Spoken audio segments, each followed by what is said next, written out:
We say it all the time, but we really are counting down the days until the start of the next Duke football season. What actually has been taking place at fall camp?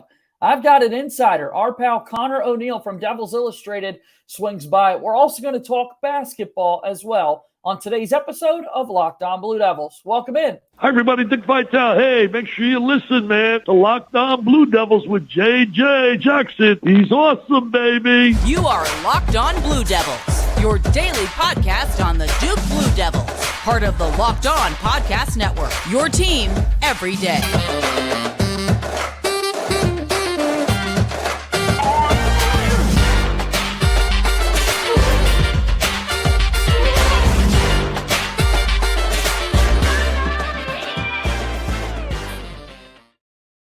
Hello, everybody, and welcome into another episode of the Locked On Blue Devils podcast. My name is JJ Jackson. It's so great to have you here with us on this Thursday, August 17th, 2023. A lot to discuss right now in the life of Duke Athletics, as Locked On Blue Devils is your one-stop shop, your daily podcast devoted to everything going on at Duke. If you haven't done so already, please be sure to follow and subscribe to our podcast for free wherever you get your podcast. Your support means the world to us. Leave us those 5-star ratings and review. I love seeing those come through, so appreciate those shout outs there. Also want to make sure that you watch the show daily on YouTube. Hit that subscribe button to our YouTube channel as we'll continue to put these videos out each and every day. Appreciate your support in that regard.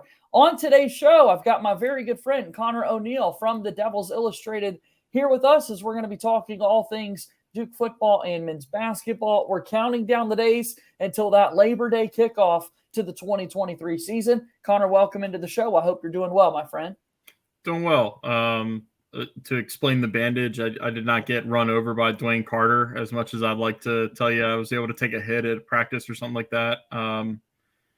The advice here is to make sure your dog's fingernails or nails are clipped. Those things can turn into some deadly weapons sometimes. Oh, yeah, no kidding. Playing with the dog, Bo, who's made a couple appearances on your show before, cost me a little bit of my face here.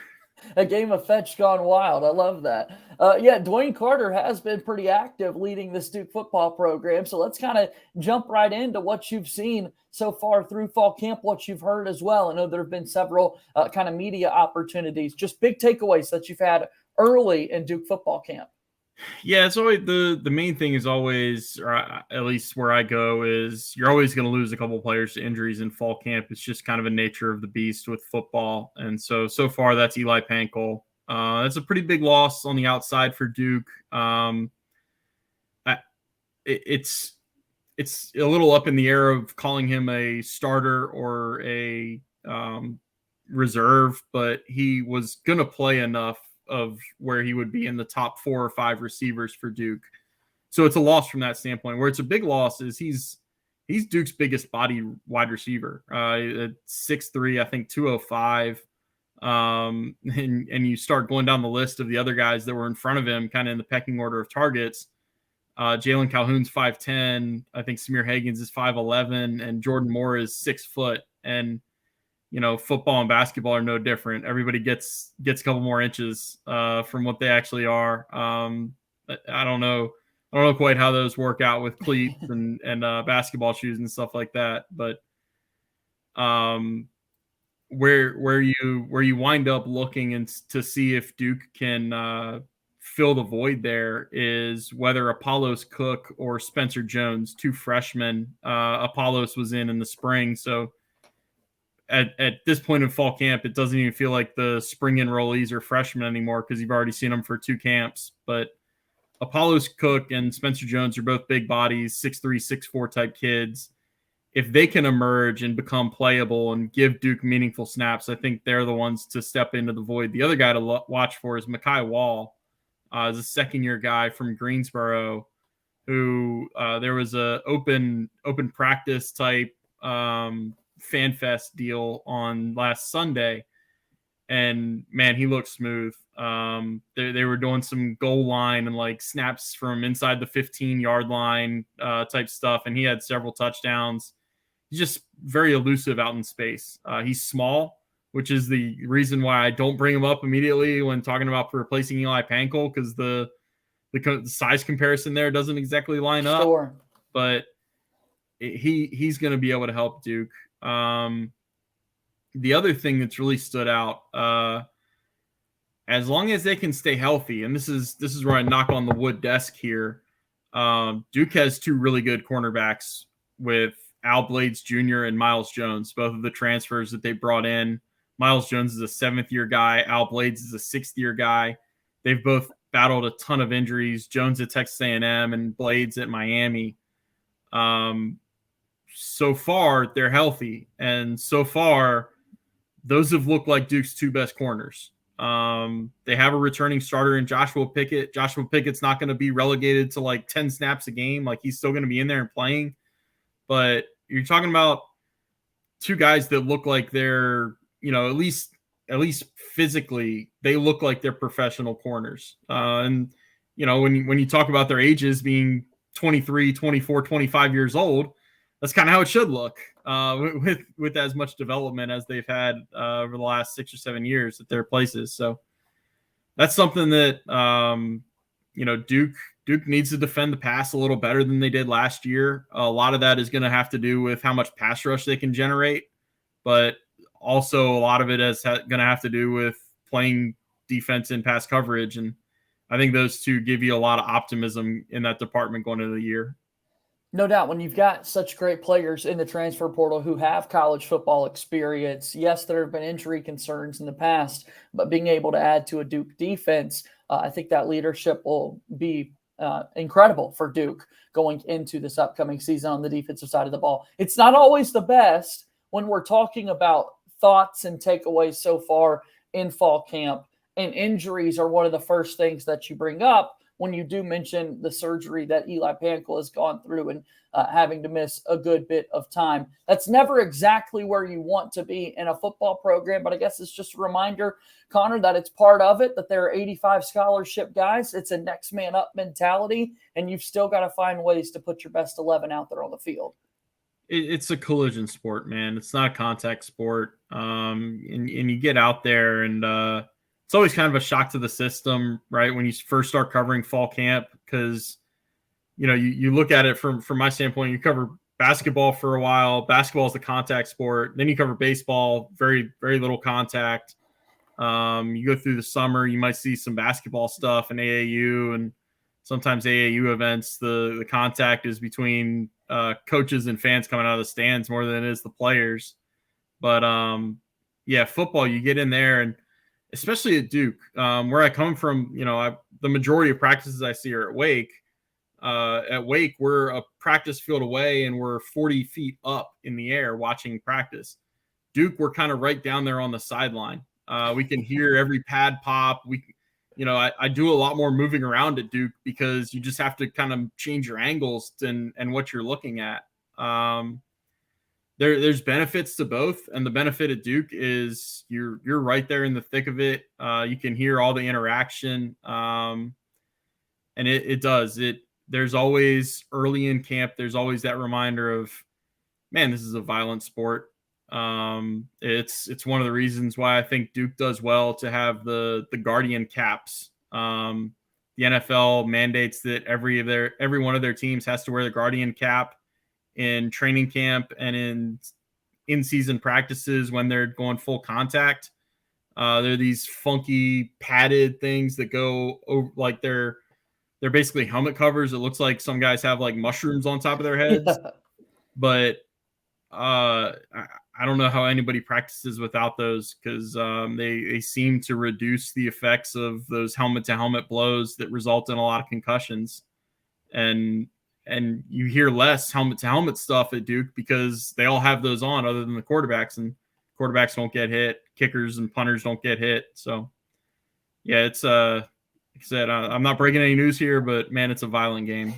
No kidding. Well, let's continue to talk about some of those football takeaways thus far and talk about this men's basketball program as well at Duke University after we take our first time out here on today's episode of Locked On Blue Devils. Locked On Blue Devils here today is brought to you by our friends over at FanDuel. This is America's #1 sports book, and it's our absolute favorite as well. We're talking about football, and here on this Thursday, we're just a few short weeks away from the start of the NFL season. I can't wait. And this time of year is the perfect time of year to get your futures bets in, as right now you can bet on a Super Bowl winner and get bonus bets every time they win in the regular season. Just pick any team to win the Super Bowl and you get bonus bets for every victory. Think about those Kansas City Chiefs, the Buffalo Bills, or the Philadelphia Eagles. Going to go back on another impressive run this season. You can use your bonus bets on spreads, player props, over-unders, and so much more. Our message to you, visit FanDuel.com/lockedon and start earning bonus bets with America's #1 sports book. That's FanDuel.com/lockedon. Moving forward here on today's episode of Locked On Blue Devils, JJ Jackson alongside my friend Conor O'Neill from Devils Illustrated. If you will, promote the website for me real quick, Conor. Devils Illustrated is at duke.rivals.com, where we've got a practice report from that open practice that was open to fans from last Sunday. And we'll have some new stuff up probably around the time this is publishing, maybe a little bit after that. It's hit or miss on my hours these days. And I think Thursday is looking like a good time that I'll be able to carve into a lot of stuff that's kind of just falling through the cracks with Duke. And I'll get some notes up. Right now, the main story up there that I would want people to look at is about there are two defensive backs on Duke's team that are going to kind of be the linchpins of how versatile they can be in the secondary. It's Brandon Johnson and Chandler Rivers, and I dive into them, what they can do, what they did well last year, and how they'll play a role this year. Yeah, we're talking a lot about the secondary. You mentioned the two newcomers, and now you've brought up two new names, Conor, that we haven't talked about thus far. So it's a defensive unit in Duke where I feel like a lot of the conversation was on that defensive front when you talk about Carter and Franklin and Peebles and Anthony, all those bodies that they've got up front. And yet here we are talking a good bit about the secondary. Yeah, it's interesting because, I think we don't talk about Duke's offense because we know all those guys, right? We know Riley Leonard is what he is. We know they have their top three running backs from last year back. I believe we talked about Peyton Jones back in the spring. I mean, he popped off. He's another one of those spring enrollees that it doesn't even feel like he's a freshman because you saw him so much and you saw him pop 4 months ago. The receivers are all mostly back. Graham Barton and Jacob Monk are studs on the offensive line. So you wind up looking at the defense a lot more to see who's in new roles. In media day, I asked Coach Elko, in the prism of last year, it was all about competition at this point. They wanted competition across the board. They wanted even a guy like Shaka Hayward to compete and earn that starting linebacker spot. So I wanted to know, going into this year with so many guys returning, how much of a element competition would be. And Mike put it pretty bluntly that, they have whatever they have, 18, 19 returning starters, and that you would see a bunch of those, not a bunch, but I think the word he used was several or a few. You would see some of those returning starters be in position battles to keep those starting spots. A lot more of those battles are happening on the defensive side of the ball. That's where we come. I just mentioned Joshua Piggott was a starter last year. It looks like he's probably the third best cornerback that Duke has. You look at the defensive line, and I mean, Wesley Williams is a standout player as a second-year guy who redshirted last year. He might wind up as the starting defensive end over Vincent Anthony, his classmate who started last year. Or he might take RJ Oben snaps away from him. So there's a lot of movement on the defense. You're replacing Darius Joyner at safety, and that's where I dove in with Brandon Johnson because safety is an interesting position to me. You have Jalen Stinson back there. He's going to play a ton of snaps. He did last year. He was very good. But the other spot, Darius Joyner was this team's leading tackler. I think he was first or second on the team in snaps.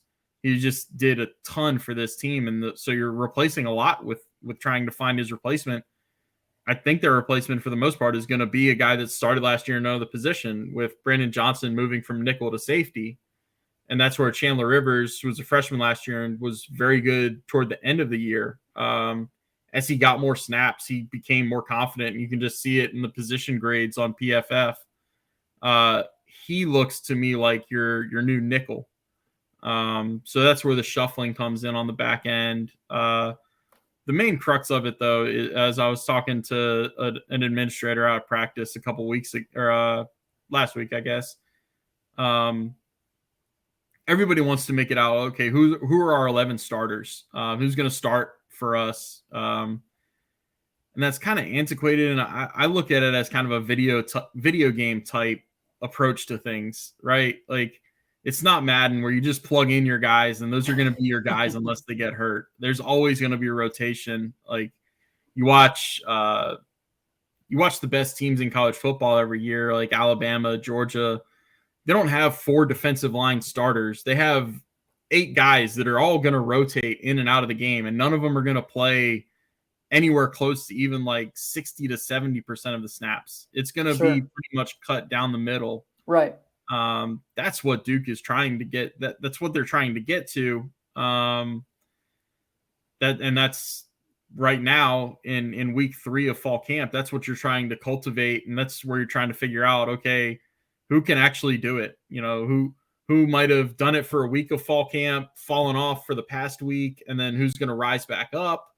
Who has had a bad 2 weeks and then is going to rise up at the end of camp? Who has sustained it throughout the entirety of camp, and who can we really rely on? So that's the big thing moving forward with Duke, and that's we'll find out some of those answers on Saturday. There's an open practice for us, and then there's a media day afterward. So we'll get a lot of answers on that front then. We're 18 days away from the Duke football season, 18 days away from Labor Day when Duke takes on Clemson inside Wallace Wade Stadium. And there you were, Conor, rattling off a million different questions that we've got for Duke football right now. And those are questions that need to be answered by the coaching staff based on what they see from practices leading up to the event. You mentioned being at the practice already. You mentioned how close you are and hearing the pads popping, signaling the return of football. As we get ready for Mike Elko's second season as head coach, speaking to those coaches that he's got on the coaching staff, what's it like watching them get ready for another season there in Durham? What's jumping out to you about the staff? Yeah. That's another one of the benefits of being down on the field. And I might be able to say this even if I was far removed from Duke's field. Duke's coaches are loud. They don't mince words. I'm trying to find out the most politically correct and diplomatic way to put this. There are a couple coaches on staff that they're the types that if they're yelling at you, you know that you really blew an assignment or did something technically wrong. But for the most part, Duke's coaching staff is pretty tough love. It gets intense, and I always go to there's some old college basketball adage of somebody that went to like a Jim Boeheim practice, a Coach K practice, and a John Thompson practice, or somebody like that, and all 3 practices were completely different. And all 3 of those coaches, they're 3 of the best coaches ever in the game, and it's just. There's different ways to skin a cat. There's a different way to be a successful coach. I don't think I'm breaking any news. I don't think I'm giving away any nuclear codes by saying that Mike Elko and Dave Clawson have different volume levels as head coaches. That's just kind of the way things are at Wake and Duke, the two schools that I cover. It's just different. And certainly at Duke, it is a lot louder. It's a little more in your face. And when you talk to the players, it's hard to find one that doesn't appreciate that who doesn't kind of, even if they're mad in the moment, even if they think that they didn't do wrong, what they're being told they did wrong, they'll appreciate it later. And that's what I think players really appreciate about Mike and his staff. Locked On Blue Devils here today. JJ Jackson alongside Conor O'Neill from Devils Illustrated. Let's transition a little bit before we get out of here today and talk about men's basketball. Of course, Duke home to one of the top programs in the entire country. And while we may be close to football season, Conor, we're never short on kind of headlines in the Duke basketball and Duke basketball recruiting world. Always keeping you on your toes. Yeah, it's 24/7, 365. I mean, it's just nonstop. And yeah, it keeps you on your toes. It keeps you busy.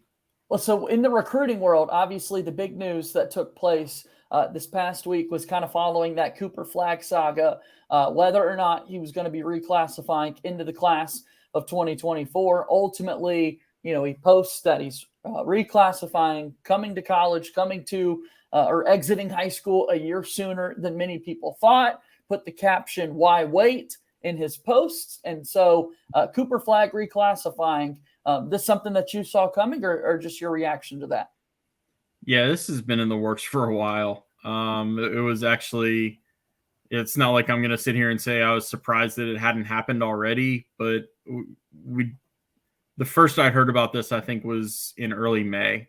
It was just something that you knew was being talked about, being discussed. It makes a ton of sense.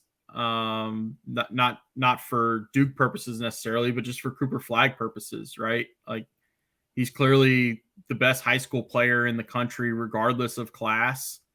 There's kind of this holy trinity of college or high school basketball players right now with him, Cameron Boozer, and AJ Dabansa. I might have butchered the pronunciation on that one, but Cooper Flag and Cameron Boozer are both in the 25 class. So if they're both in the same high school class, they're going to be in the same NBA draft, and only one of them is going to be the number 1 overall pick. It makes more sense for one of them, if they can, to move up a class, get to college a year early, and try to carve an easier way to that number 1 pick. And it's all about getting to the rookie deal that gets you paid, and then getting to the super max 3-4 years down the road. So look, it's something that I honestly, the only thing that caught me off guard was the timing. And I think the timing was kind of coincidental with that came right in that time period of when we were learning that Flory Badunga was not a Duke lean anymore. We went through about a week and a half, 2 weeks of thinking that Duke had its center for the class of 24 locked up with Flory Badunga. We thought it was Auburn coming in at the last minute at the 11th hour to steal him, but Kansas gets in there at 11:58 or whatever it was, and gets him. I apologize for the shirt color too. I didn't realize that not only would I be wearing Clemson colors, but also Auburn to talk about Duke. But this shirt just came up in the rotation. Hey, there you go. But yeah, it did make me chuckle a little bit that right as we're learning that Flory Badunga is not in the bank with Duke as we thought for a while. Oh, there's one of Duke's top targets in the class of 25 who happens to announce now he's going to go into the class of 24. Might be coincidence. I tend to not believe in coincidence. Maybe that makes me a cynic, but I thought that was curious. How comfortable should Duke feel in the Cooper Flag sweepstakes right now, Conor? I mean, it's a very, very optimistic basketball fan base. You're wanting to hear and see the commitment right now, today, in this moment. We've seen the official visits. We've got photo evidence now of what the man looks like in a Duke uniform. How comfortable should Duke be? Yeah, in one word, very. Nothing is ever certain. Nothing's certain until the NL. Yeah, I'm saying that right. NLI. That's kind of the lost moniker with those 3 letters these days. Yeah. Nothing's certain until the NLI is signed. But I mean, it barely feels like anybody else is recruiting Cooper Flag at this point. I think UConn is kind of in there. He has not taken a visit though. It just, ever since I think it was more than a year ago at this point that Cooper did an interview and called Duke his dream school, and then spent the subsequent 6 months trying to distance himself from those comments to make sure that he wasn't seen on the recruiting path as just a Duke player. But since then, there's been no indication that anybody else really stands a fair fight in this recruitment. And I think it's just at this point, what I've told subscribers to my board, the waiting is the hardest part.